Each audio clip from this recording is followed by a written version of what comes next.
Hey guys, welcome back to the Smitty and Dee show. I am Toni Dee, and in the studio, y'all, we actually have a pimp by blood. Not relation. Not relation. Y'all, I've known her for years. She is a mother. She is an award-winning fashion stylist. She's a fashion icon. She's a reality star, and now an author of a best-selling book called Here I Stand in a Beautiful State. Welcome to the studio, my friend, Tameka Raymond.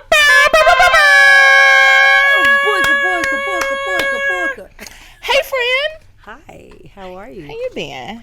Awesome. I heard you pimping. And pandering. Pimping and pandering. Tell me about this book. I'm so proud of you. I'm out here on the hustle, on the stroll. Can I show this book? I don't think I'm doing no pimping. This book has really been a labor of love. It took me 10 years to write it. It took me 10 years because I went through so many different emotions. I had to get them in check, like a lot of finger pointing. You know, when you're writing a book and it's about yourself, the natural thing to do would be to make yourself look good and to always, excuse your faults and your flaws. And so after I wrote the whole book, I looked back through it. I'm like, no, you were wrong there. You were wrong there. So I took a lot of ownership in that book. Okay, tell me about some ownership that you probably didn't take in real life, but you took in the book. What's one of the moments? I can tell you some of mine, sure. I know. Just some of my paranoia, like in relationships. Mm-hmm. You know, you're like on edge, thinking always somebody. I think that's insecurity. I won't call it paranoia. Insecurity. Mm-hmm. And I admit now I was insecure about a lot of things when I was, in certain relationships. Are we talking about like men relationships or friendships or just both? I'm not insecure in friendships, no. Yeah, men relationships, like, dating or marriage or whatever. Mm-hmm. What else? Ownership, late to set. You know what I mean? Like when I was working as a stylist full time, I would always overthink the jobs, and I would never be sure that I had everything I needed. Then I think that was self-doubt, and I was like, let me go get one more thing, and that one more thing sometimes would cause me 30 minutes of being late, or to have me, whatever. So I mean, I talk about all that in the book, though. I cover, like, I give tips to people that are looking to get into business, entrepreneurs. Dating, marriage, loss, love, travel. So my book covers like pretty much I run the gamut. And it's taken 10 years for you to write it. It took me 10 years to put it out, I should say. Because I had to edit it, you know what I mean? Yeah. I wrote it and then I had to edit it. Yeah. And I had to come back and say, are you being honest? Is that really what happened? Is that yeah. You on your grown lady I'm grown. I'm good. She on that grown lady stuff, man. She on that grown lady stuff. All right. So talking about the book, right? Everyone, we know she had a tragedy in the family. Talk to us about that. How did you come to terms with that, and even putting it in the book? What kind of emotions did you have to keep reliving it, and how did you get over it, and are you over it? No, you're never over it. Never over Let me start with that one. That's the last question, but I'll say it first. You're never over losing someone that close to you, especially a child. Yeah. And that was like my twin. He was, I would say we had a really kindred spirit. Like, he's a person I could hang with all day and never feel irritated. Like, sometimes kids just naturally are like, Mom, hey, can I get some fries? Can I get Mom, can you cash at me? Can you a lot of and this one was not that guy. This guy would be like, I'm wondering if I can work for some new headphones. Is there anything you have around your office that I can do so I can earn money? He would put it all in the right words. And I'd be like, oh, yes, you could earn money. Wow. Yeah, no, that was my friend. That was my child and my friend. Wow. And my doppelganger. So, no, I would never be over losing him. But I've Wrong learned. Question, y'all. No, it's okay. But I'm learning to live through it. And also, how do I honor his legacy and keep it going and make sure that others know who he was. And I'm fighting Lake Lanier about him. Take us through the day. About a lot of stuff. I know. Take us through the day when you found out, because you weren't there. I was out of the country. I I was at a friend's wedding. I flew to St. Martin for a wedding, and then I had a couple extra days. He was going to be with his dad, so I was like, you know what, we're going to go over to Anguilla. It's like 20 minutes, take a little puddle jumper over there, go to Anguilla. And when I landed in Anguilla, I had lunch, and I got a call that my son had been in an accident. Rough phone call because, and it was good. My ex-husband kind of downplayed it a little bit, the severity of it, which was a good thing because I probably would have just like freaked out worse than I did in Anguilla. And then I rushed to the airport. I had to charter a plane. It was a whole process. But I got back to Atlanta, and yeah, he was in pretty bad shape. So when you came back, was he still alive? Or was he hanging on? He was hanging on, yeah. It was up for debate, yeah. Because some people would say, no, he wasn't. But he was like in a kind of a state of a coma. Yeah. But his heart was still very strong. His organs, his vitals were good. He just didn't have any brain activity. He had a brain injury. And then how long from the time you came to see him to the time, I guess, he passed away? I believe it was 15 days. Wow. Yeah, it was 15 days. And I sat, did a bedside vigil, prayed. He had acupuncture.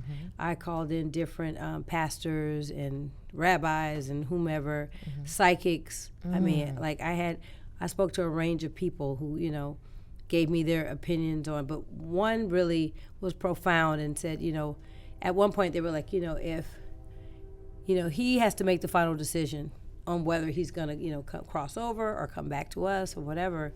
And you have to let him know it's okay, whatever he decides to do. And that was really hard. That was a hard conversation to finally have with him. Yeah. So in the news, they were saying that you weren't there, you were there. I pulled the plug. I've heard all kinds of stuff. Clear up the rumors. Okay, she's never pulling a plug. That part. That's what she's not doing. She's never pulling a plug on anybody that she gave birth to. No, or anyone really close to her. I just don't believe in it, especially for like a brain injury, because brains are really intricate and they can kind of regrow and rejuvenate, and you just don't know enough about the human brain. Right. So I was never going to pull the plug. So I hated that. I hated when I read it that, they pulled the plug today. No, Mom didn't do that. Mom or Dad, we were going to go John Q in that hospital. We were not the ones. We were not. No, it was called holding everybody hostage, and all the plugs would have been pulled in the whole establishment. Yeah. We're not pulling plugs. So take me through the process, you guys. He's not coming back. Now that I know a little bit more about crossing over, I've been watching some documentaries. Have you? It's pretty interesting. Really? Like seeing those folks cross over and they talk about the light and the warmth and the others that have passed on and they literally like, I do not want to come back. I don't want to come back. I guess that's what he said. Yeah, but sometimes he and I will have to talk about that later. I'll be like, now explain to me what you saw. Yeah. And did I get on your nerves that much asking you to go get the remote? Yeah. Not that. Was I that bad? No. But sometimes they've got work to do on the other side. Yeah, absolutely. Yeah. No, I feel I've come to terms with it. I won't say I'm okay with it. That's like a stretch. But I've come to terms with it. What can I do? You know what I mean? I live in a very realistic state. I'm trying to remain in a beautiful state. And I feel that I feel confident that I'll see him again. Yeah. Now, let's talk about this wicked thing called Lake Lanier, which I don't know if you know, and maybe you've studied. Do you know how many flooded Black communities there are in America? Meaning they've created lakes out of Black communities. Sure. I don't know how many, and I guess that's my next bit of research, but I do know that there was a town called Oscarville that was thriving. These were, I would say, freed slaves that, finally had gotten some independence and some land, and they, were trying to grow their 40 acres, with their mules. They had farms. I heard there was a racetrack underneath that lake. And I don't think there was like a fair buyout or anything. It was like hey, it's time, you ain't got to go home, but you got to get the hell up out of here kind of situation. I don't think that they were removed peacefully. It was kind of by force. And then they dammed the lake. They dammed the two rivers and they created this lake. It's a man-made lake, but it wasn't done properly. And I think to be fair, the engineering in those days, they probably didn't know what we know now. We have so much technology. They didn't properly excavate it. They didn't properly survey it. They didn't think it through, if you will. And they dammed this area and filled it up with water without really realizing what they were all the way doing. And there's just been so many deaths, I feel, as a result of poor planning. I think it's been poor planning. So when you say so many deaths and poor planning, do you mean that there's like trees and buildings underneath the water? Absolutely. That's exactly what I mean. There are trees. So think of it. If you cut a tree, cut the tops of the tree or cut it at its base, but you don't get all the roots out, it's going to grow again. And think about it, all that sunlight and water and DNA and whatever else is in that water. The trees are growing nicely, but imagine you're trying to jet ski or boat over this stuff. And, it's just a lot of entanglement. It's a lot of, the waters are ensorcelled. It has a really wicked history of how they drowned, people, how when you were crossing over the bridge from Hall County to Forsyth County, and they, made a lot of them have to jump over the edge. Like, no, if you cross over, you got to deal with the Klan on the other side. It was like really some wicked stuff, really wicked stories that are attached to the lake. And people don't believe in all the spirits and the energies, but I hope they believe in these funerals and this amount of people that they're losing. And forget what you believe in, but you do know that a funeral is a real thing. And, I'm getting a lot of pushback. I have a petition I started, and people are like, why are you talking about draining the lake? I'm really not talking about completely draining the lake. I need to make that clear, to everyone. You have to lower the water levels in order to kind of see what you're doing, to see the tops of the trees, or to see the racetracks, or the cathedrals that are still there. There's like churches and steeples and things like that underneath. They need to really clear it because the undercurrent is killing people. Yeah, it's like it's not smooth. You're going on top of something and there's a bunch of stuff underneath. So can you imagine how it probably swirls? Yeah. It's probably like mini tornadoes going on underneath the water. Or you can get caught up in something, a treetop or an attic from somebody's house. You or don't know roof. what's in there. That's insane. Or the bones from lost bodies. You don't know what. I mean, that place is. And then they say, oh, God, but it provides our drinking water. Well, God forbid. Is that? Hold up. Please say this is not what we're drinking right now. Lord, not the drinking water. Boil this first? We gotta Girl, boil this we might need to pray over that, child. Boil this water. Right, it goes through a filter. But that's insane. Like I did not know that. I thought, okay, well maybe it's some folks that some spirits, because I feel like sometimes our spirits want to pay us a visit. But that's what I was originally thinking, but I never really thought that they didn't do their proper due diligence. I just don't think they did. I mean, like I said, they just flooded it without removing. Well, and they also didn't have the technology we have today. They didn't have all the sonar equipment and the back then it was probably a whole bunch of hicks out there with a piece of hay in their mouth, dig up right over there. They were digging. They were just digging up stuff, and we're gonna move the body of the. They moved the certain bodies and the funerals. I mean, I'm sorry, the cemeteries. They moved probably certain elite members of the community. Yeah. I'm sure everybody's grave sites weren't moved. Yeah. I'm sure there's just I can't even imagine how that went. Well, let me tell you, there's a lot of lakes, and if you're watching in the United States, really, a lot of lakes that are in a lot of states that are man-made lakes, and they are made. They're created over communities, over Black communities. Of course. And it's kind of sad, like you said. I'm not quite sure that they knew what they were doing, but that is probably one of the reasons why we have so many deaths. Well, we didn't matter. We didn't matter. The value of a Black life was not the same as, hopefully we've kind of made our presence felt, and we're a little more respected, not even enough. But in that area, we've been mistreated for a long time. So our lives didn't have the value. They didn't care. They didn't care about displacing our families or making the father have to sacrifice or run, or and making the mom and kids have to go another way, or making someone jump over into the river. It was just really poor treatment.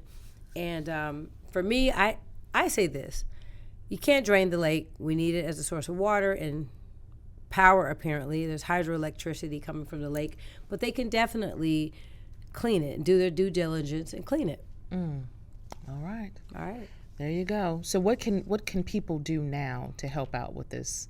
I have a petition. I don't know how much it'll help. I'm really trying. I have a petition on change.org. You don't need to donate or anything for it, but you can just sign it.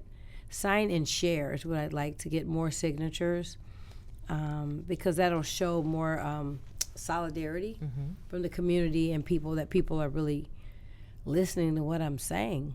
Sometimes I feel like it's falling on deaf ears. People living their lives. They're like, child, I got to go to a Sexy Red concert. We don't care nothing about what. They don't care. Sexy Red. I don't know. Oh, my God. I mean. If that's their priority, these are not your people, baby. It's a world. We're in a strange world. We are definitely. People, they do some things strange to get some change. It's a weird world.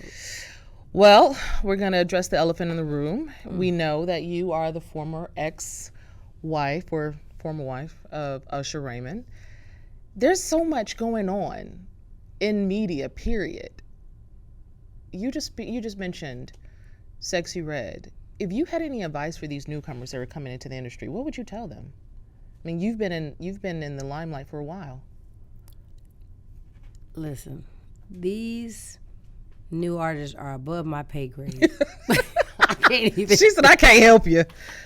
It's a lost cause. No, I'm just kidding. Right. No, I just want them to leave something to their imagination. I feel that they're just kind of exposing everything and saying anything, and they're not thinking legacy. I think they just should think more about legacy than clickbait. Yeah, I mean, will you go viral for saying certain things? For sure, of course you will. But then what is your legacy? If you were to die today, what would your legacy be?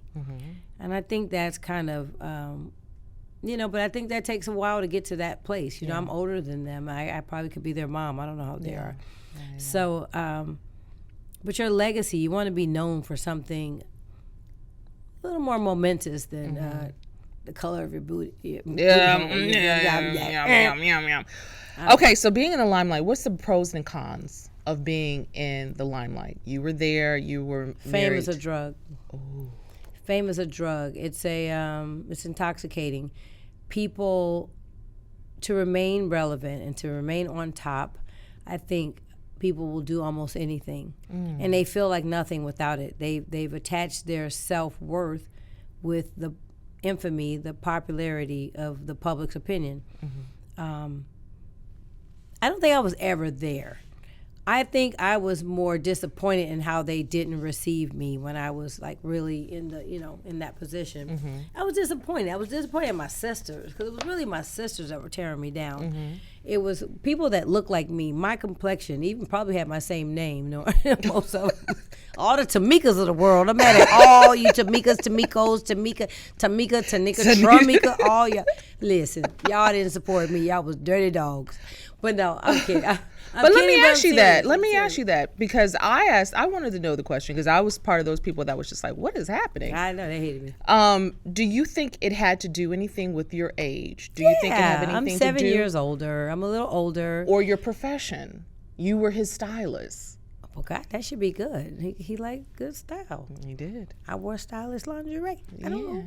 No, but I'm just kidding. But no, I think it was a combination. I think we didn't have support from, his mom early on. I think people was like, well, if she don't like her, she must be hell on wheels. And then I think it was that I was older. The main thing, also I had children prior, and I was married previously. So that whole combination was like, we want him to marry a princess. A princess virgin. I don't know what they wanted. But it wasn't what he wanted, obviously. But also it could be the fact that his fans wanted him to stay single. That could be. Or they thought they had a chance. Or they thought they had an actual. You gotta have that sauce. Yeah, they thought they actually had a chance. A little sauce there. Yeah. So how is your relationship with your ex-mother-in-law now? I know it's really non-existent. We don't, but we see each other at things, regarding the kids and stuff. We're cool, but we don't have a relationship. We're not like friends. I don't go and have lunch or anything like that. But we're cordial when we see each other or we speak. We're cool. Yeah. We're okay. Yeah, got it. Do you think you would ever be that type of mom for your sons? Like, do you think you would be like, just not that cordial to their women? No, I would never be that way. No. I am very, I hate the word judgmental. When it comes to my sons, Yeah. I know the better word, protective. Okay. I'm just as protective, so I do respect and understand, her stance. her Her stance position. on it. Yeah, I respect that. And I definitely saw protection. I didn't see judgment. I saw protection. I think most women. It was a little combo. Well, you know better than me. Yeah, you would know. You would know, child. I wouldn't already. We wouldn't go that far, but we gonna listen. I'm gonna say that it was protection. Protection. We're gonna go in that. Yeah, she was very protective, and I'm protective. My sons can't. And listen, I'm a mom of all boys, so God's like, ha, you're gonna have your chance. No, but I'm very protective. I don't want the wrong energy around my sons or the wrong intentions. And I don't think she ever got to know me and know what my intentions were. Like, I really loved her son, and I don't think she dared to give that a chance. She just had her mind made up. But I really did love her son. There's nothing she could say against it. I still love her son. Not in that way. Yeah. Not in that way. Let's get that clear. Not in that way. We got it, Tameka. Not in that way. Tameka. We got it. Okay. What was it like being a brown-skinned girl? Rough. Growing up in the industry and being married? I have a whole section called Pretty for a Brown-Skinned Girl. Ooh. The irony. That's really, really funny. What was it like? Hard, because we're not as heralded and respected as our fair-skinned counterparts. They just don't think we're cute. Really? Overall, no. I don't know, child, because we kind of cute tonight, honey. To me. But I think things are changing. I think that back in the day, if you were light bright, you were right. But I feel like we're starting to become more exotic. I don't know if more white men are coming up to you, but child, I can't keep them on my DMs. Just saying. Just saying. If you saw my child, you'd be questioning me. But I feel like they think we're exotic now. No. You know what? But then there's also that kind of massa. Ooh. Like, I don't. Not the slave master. Ooh, child. There's a little Fantasy? bit of that. Yeah, I think there's a little bit of that whole mammy, like, ooh, come here, Kizzy, you really hot. Like, I don't really know if it's sincere. I don't really know. Let me say this. I like brothers. I really do. And I actually was speaking about that on my podcast today, about would I date interracially. And I won't say no, because that's just closing it all off. Yeah. I don't know what God has for me, but preferentially, I would have a brother. He's just skin. Yeah, let's talk about it. What's an ideal guy? What does he look like, feel like? Chocolates. What is he? Talk about it, girl. Who is he? Do you think you would go for someone in the industry again? Preferably not. Because again, fame is a drug. Ooh. And so a lot of people in the industry they don't get that it's a business, get your money, build your legacy, build your wealth for your family, buy some property, travel as much as you can on their dime, if you can, please. No, seriously. So I don't think they all have the right objectives with it. My goal is not to date anyone in the industry. One, because I don't like friends, and I don't want anybody friends with my exes, preferably. Yeah, but I don't know. So brown skin, just wonderful. I just want a black man that's got his stuff together, his business acumen together, and his, at least he's on the right trajectory, doing it, yeah. Doing it right, yeah. So you are a fashion icon and a fashion stylist to the celebs and stars. Yeah. So I know some people that you've styled, but who do you think you've changed the most like, you know, like, okay, after me, their whole career changed, other than Usher? I was gonna say. That's what I'm saying. You know, I mean, yeah, like, that was kind of serious. yeah, because I was about to say. We really do this in person, y'all. I know it's silly, but let me see. Girl, why are nails kind of okay? The same color and Girl, shape. that's okay. Go ahead. I know. I say I have Patti LaBelle nails right now. They feel like her hands. I need to call her. I love her. That's my girl. We need to get her on the show too. She's fabulous. You know, I've worked with her for many, many years. She's always been stylish. You know, she's always had outlandish fashions and stuff like that. My approach to everything is style more than fashion, though. I don't follow designers. I don't be like, oh, Gucci has the new or Louis has the new, although I'm proud of Pharrell. But I don't follow that as much as I do what's good style, what are good silhouettes, what fits well, what looks good, what colors blend together, what fabrics look nice together. I'm into that kind of thing. But as far as celebs, who one of your did favorite? I change the most? Or who's your favorite one to work with? You're gonna laugh, but I loved working with two guys. I loved working with Omarion. I loved working with Lloyd.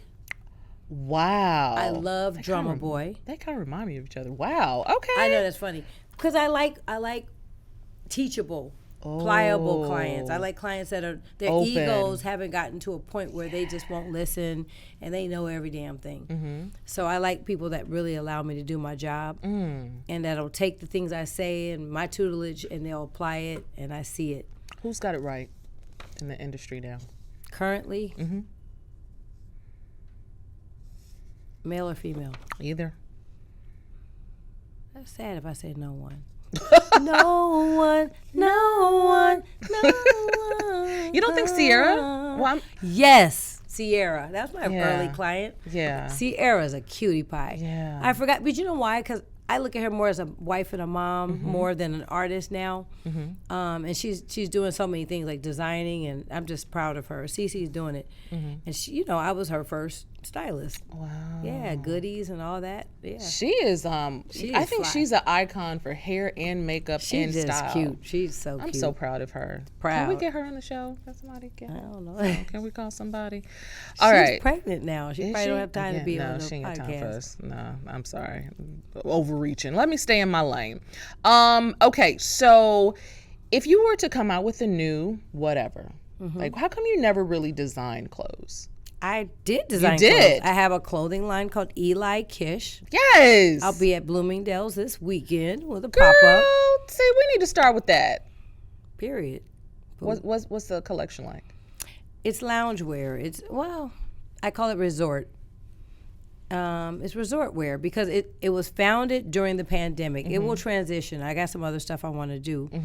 But it's all easy breezy stuff that you can wear like back when we were all stuck on Zoom. Yeah. And we couldn't leave the house. I had a curfew. I was in LA. I came up with a line that was easy. You throw it on, run to the grocery store, and if you could go out to dinner, throw on a pair of heels. What's the name? ELIKISH. Okay. All easy breezy. Y'all can put it up tunics. on the screen now. Yeah, Eli Kish. I love it. Well, Miss Raymond, are you ready? She's like, for what? I don't know. I have no idea. I don't know what's happening. Are you ready for random questions? Okay. Yes.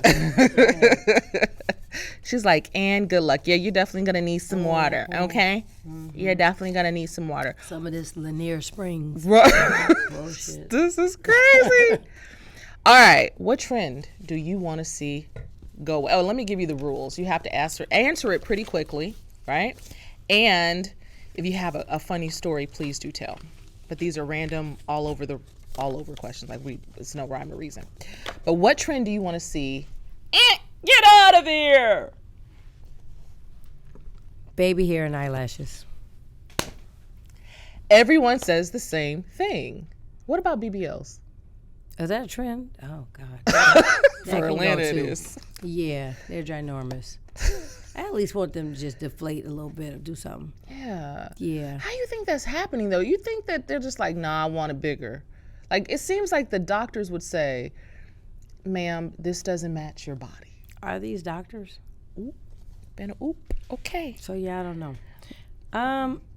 Yeah, the BBL trend needs to go, but I'm more concerned with what I see first, and that is the eyelashes and the baby hair. That connection, they connect. The baby hair comes down. It is like a curtain valance, and and the eyelashes are touching your glasses. And I just need everybody to know that no eyelashes grow that long. I don't care where you're from. It just doesn't work out. You look crazy. It is a spider. Where is your ideal place to live or visit? I love Italy. I went a month ago. I remember.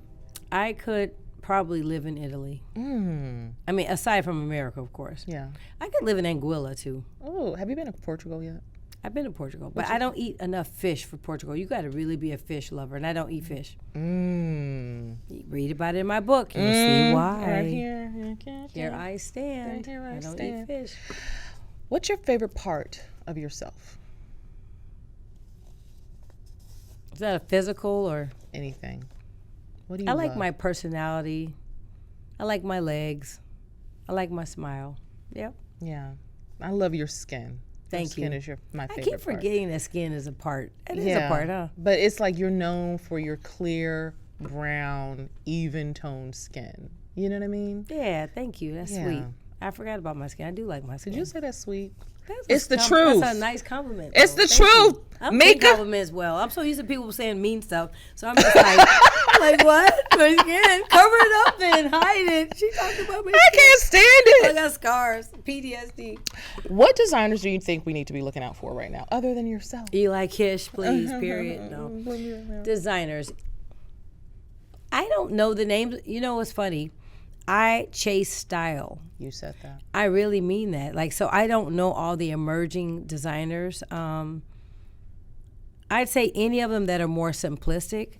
I think style needs to go back to being more simplistic. Everybody's it's like a battle of the fancy. Like everybody wants to wear the most rhinestones, or they want to wear the highest heels, or the tightest this, or have the most salacious push-up top, bra, bustier, whatever. I just think we should go back to just being easy. Like everybody just be easy. I think it's coming. I think hope that so. the I hope 80s, it's a turnaround. The 80s Dallas Dynasty look is coming back. Quiet luxury. I've got my pink. Anyway. Yeah. Are you religious? I used to be. I'm a Jehovah's Baptist. So I'm a is that? Baptova witness. What is that? I feel like you made that up. It's in my book too. Because I have one side of my family that were Jehovah's Witnesses. Okay.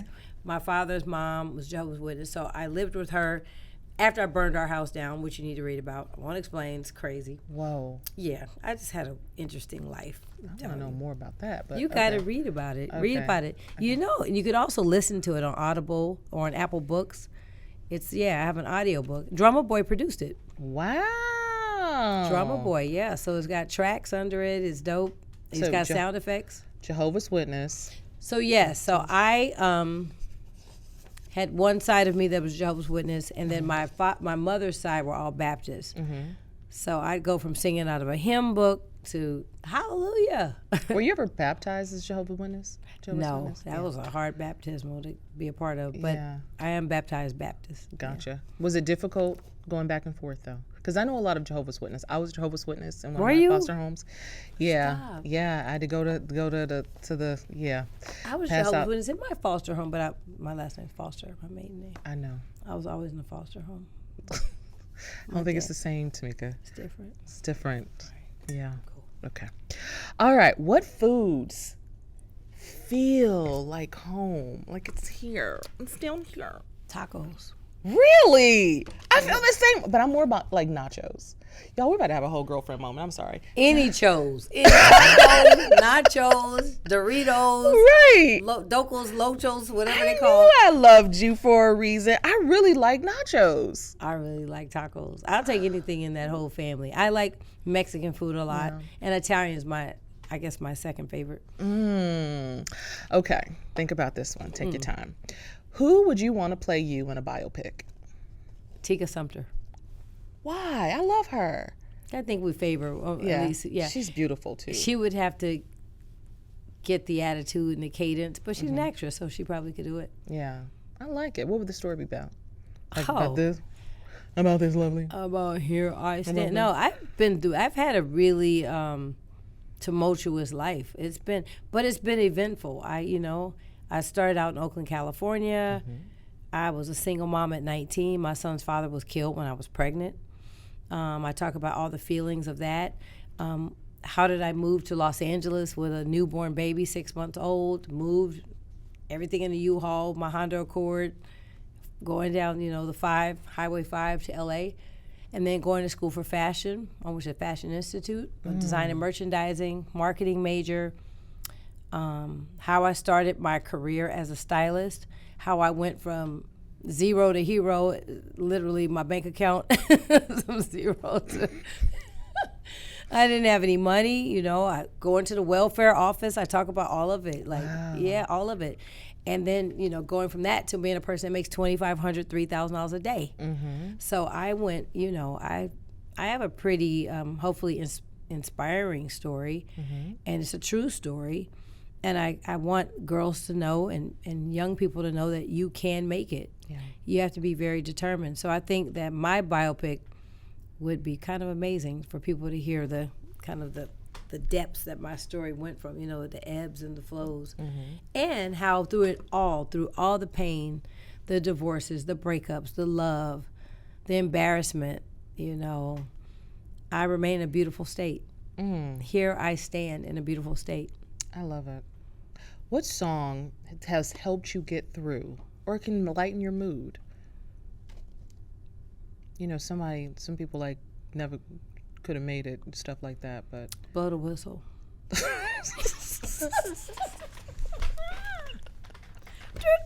can't stand you. Hey. That's it, huh? That'll do it. I love Do You Love What You Feel? Shaka Khan, Rufus. Do You Love What You Feel? I love, but I do love Blow the Whistle, though. That's my song. Are you tough to date?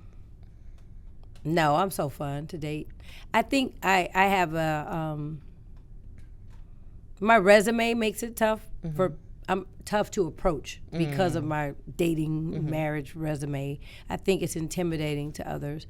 I'm probably a lot simpler than they would imagine. And there's a reason why these people married me and wanted to date me. She is really fun, y'all. I've always had a good time. It's gonna be fun. It's always gonna be. I don't want to do it if it's not fun. It's None always of it. a good time, child. Period. It's always a good time. You get one life. One life. This is my last question before my final question. Okay. You said embarrassing. Tell me about an embarrassing moment in your life. Going to Brazil, trying to have a temper tantrum, flying to Brazil, mad at my husband, took my sister and family, and I decided to get liposuction when I was in Brazil, and then going into full cardiac arrest and it being in the headlines that I died, and then not dying and having to read it, and then getting divorced really as a result of it. That was a very embarrassing moment. Wait, what? What? Nah, I got like 5 embarrassing moments, but that's one of them. That's one of them. Okay, you went to Brazil, you were mad at your husband, got lipo. I didn't go for lipo though. Yeah, I went to Brazil. Hey, I'm here. No, I went to Brazil to be rebellious. I'm gonna go. You're gonna go here. Well, I'm gonna go there. Trying to be funny. Trying to be cool. I don't know what the hell I was trying to do. It was whack. Trying to be corny. Clearly, that's what I was trying to do. But I went and while there, I kind of made a knee-jerk decision to kind of visit a couple doctors because they're known for, they do plastic surgery and popular surgeons. And I went down there I'm looking for Dr. Ivo Pittengi. He's been dead for 90 years. I was like, yeah, or his cousin. Whoever you got that's similar. So I went down there visiting different clinics and stuff. And some of them were didn't speak any English, dirty, whatever. They felt like you were in really third world situation. And then I found one that was really clean, state of the art, spoke English, all kinds of modern, screens and stuff, and before and afters. I was like, this is the one. And I go in, I did my blood work and my labs. I go in to get simple lipo. I had a little pooch down there. I was like, I'm gonna go back with a flat stomach. I'm gonna show them. Please, cardiac arrest, no surgery, nothing, just Dead to the bed. Wow. Embarrassing. Did you know what was going on? No, I was asleep. You were out. You know, I was anesthetized. I don't say it right. Anesthetized. And I think something about my heart reacted with the anesthesia. So, of course, the doctor didn't perform anything. But it's super embarrassing to come back to America and see your face on all the headlines. Did Usher's wife die? I'm like, well, I'm here and I'm reading it. No. It was embarrassing. Oh, yeah, it was bad. I woke up like, wait a minute. I know you still got it. You ain't get this fat off my back either? Well, shit, if I'm gonna be embarrassed, get my waist together. Shit, like, let me go on cardiac arrest or something. Right. It didn't make no sense. That was just like, you know, America's Dumbest Criminals type thing. It was one of those. Yeah. Oh, Lord. Well, thank God I'm alive. I thank can tell God the you're story. here, babes. Thank God. So, Tameka Foster Raymond, you've been through quite a bit. Man. My final question for you, my dear friend. It's the end, and you're going to go see God, if you believe in God. I do. What do you hope God says to you, and why? I hope he says, job well done. Because through it all, through all of the public misperception and all the, I just think I'm highly misunderstood, but I know that God knows my heart, my intentions. See, I always tell my kids the same thing. You may not do everything well, and it may not come off right to your teacher or your coaches or whomever, but if you tried your hardest and you really had good intentions, then that's all that matters, you know, because I'm their mom, so I know their heart. Like, I know if you really studied, or if I know you really fought to do this, or you really tried. And I hope that's what my Heavenly Father would say to me, is job well done. You really, really tried, and you did well. Yeah. That's what I hope. You think you did well? For sure. I think I've done a pretty good job with me and my kids. I think you did, too. Thank you. Tell them where they can find you on social media, and tell them where they can find your book. Commercial. Purchase Here I Stand on Amazon or TamekaRaymond.com, or we're available on Audible or Apple Books, wherever you listen to your audiobooks. It's my book, Here I Stand. I'm still standing. But did you die? No, I didn't. But did you die? No. You gave me your Instagram, right? Oh, at Tameka Foster. You know, I changed my name on Instagram because I was being harassed by fans like, you ain't his wife no more. Change your name then. So I was like, all right, cool. Fine. Whatever. So you went back to Foster? On Instagram. Please, all my other stuff, I'm still. That's none of y'all business. None of y'all business. Relax. Do you know how many people keep their married name? You work on getting the name, and then we'll and that part. Yeah, that part. Not the 60% not married. Oh. Stay in your lane. Come on, Kevin Savage. Kevin Savage. We need to go get a drink, child, after this. But I know you got to go because you're about to fall asleep. But all the time. Thank you to Tameka Raymond, my dear friend who I've known for many years. Yes, thank you for having me. I love you, dear. I Okay. love you too. So, guys, if you like this, make sure you like, subscribe, comment, and share. And also, if you want to get in contact with us directly, make sure you reach out to us via email at info@smittyand.com. Again. You guys call me. info@SmittyandD. And cute guys, you can reach out to my dear friend Tameka on Instagram at Tameka Foster. No, you can't. I hate somebody talking to me on Instagram, but yeah. You can follow me. Don't send any of the D pics, y'all. Oh, did you know that happened on my live? I don't even want to talk about that. Y'all don't even want to know how many I have. I literally. No, on live, when you're on live. We're never going to end this. Oh, my God. But that's another word. Guys, take care of one another.